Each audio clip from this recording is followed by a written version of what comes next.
ఏలూరు జిల్లా లింగపాలెం మండలం పుప్పలవారిగాడెం గ్రామంలో ఎన్టీఆర్ విగ్రహావిష్కరణ కార్యక్రమంలో ఎమ్మెల్యే సోంగ రోషన్ కుమార్ పాల్గొని విగ్రహాన్ని ఆవిష్కరించారు.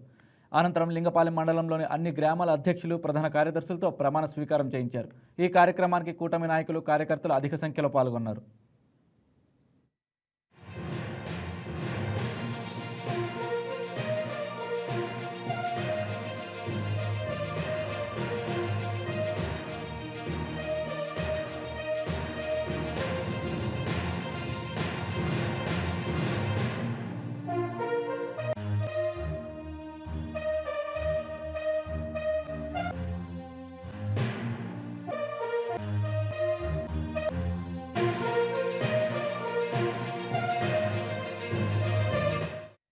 ఈ వీడియో మీకు నచ్చినట్లయితే లైక్ చేయండి, షేర్ చేయండి, మా ఛానల్కి సబ్స్క్రైబ్ చేయండి.